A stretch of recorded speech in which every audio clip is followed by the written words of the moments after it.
তো শ্রদ্ধ কবির চৌধুরী তাকে বোধহয় মানিক বলে ডাকতেন। মানিক মানে প্রথম সন্তান তো, জি। তো বাবা নাম দিয়েছেন মানিক, এবং মানিকের মতনই ছিলেন।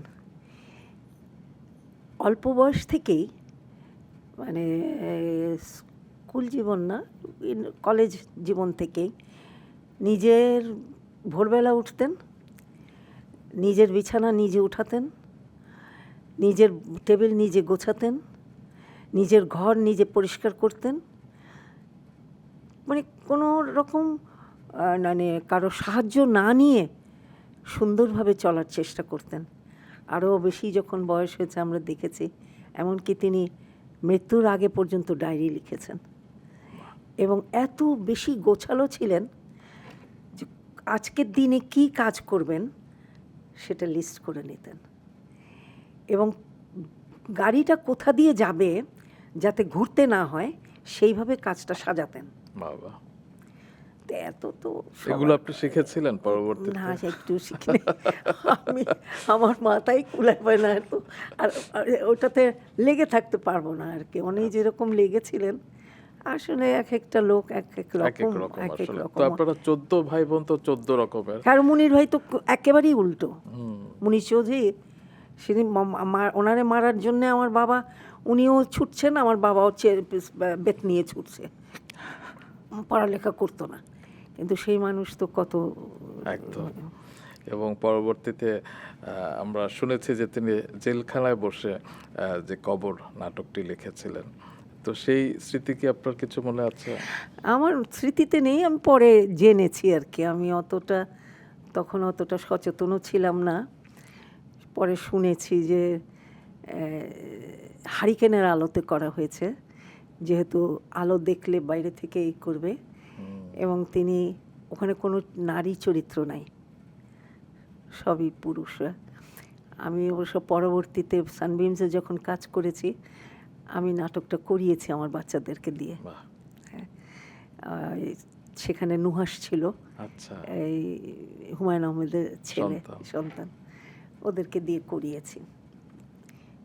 এবং আমি তখন জেনেছি যে এটা, মানে আস্তে আস্তে জেনেছি যে কী পরিস্থিতিতে নাটকটা লেখা হয়েছে, এবং মুনির ভাই কীভাবে এবং উনি তো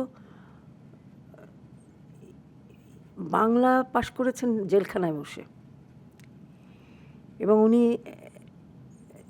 আগে ইংরেজিতে এমএ পাশ করেছেন, তারপরে বাংলায়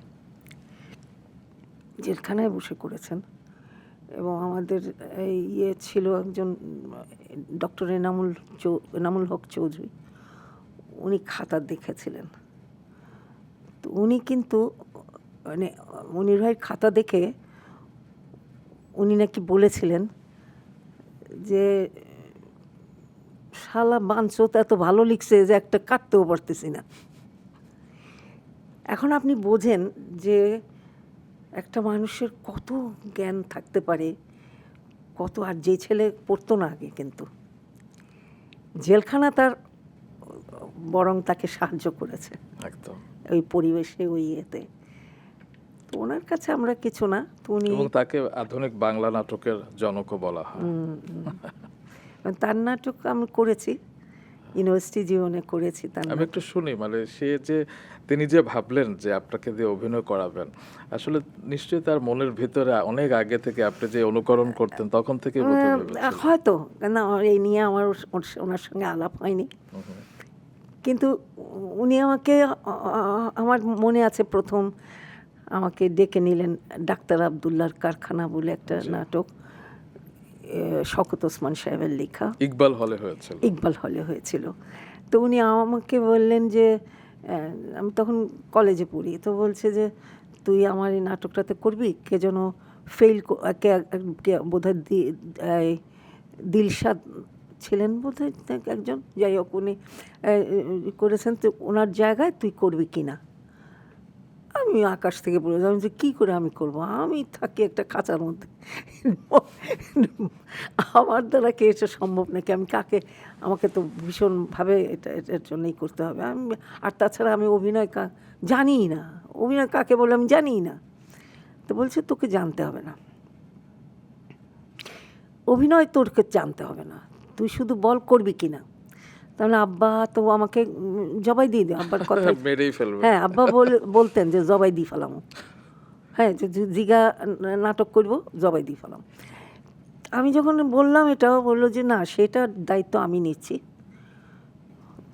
জবাই দিতে পারবে না, তুই করবি কি না বল। আমি বললাম, হ্যাঁ করবো, ঠিক আছে, কিন্তু আমি তো অভিনয় জানি না। বলে না, এটা রোবটের চরিত্র, আচ্ছা। তুমি মুখস্থ করবি, তুই যন্ত্র মানব, টাস টাস টাস টাস করে হাঁটবি, আর কথাগুলো খালি ছুঁড়ে দিবি, কোনো অভিব্যক্তির দরকার নাই, কিচ্ছু নাই, কাজে তোমার জন্য কোনো কঠিন না। হুম। আমি করলাম, করে বাসায় আসলাম, বাবা টের পান নাই। উনি তো উচ্ছ্বসিত, পারে আমাকে আদর করে, এত ভালো করেছিস, এত ভালো করেছিস। আমি কী করে, আমি নিজেই বুঝি না কী করলাম।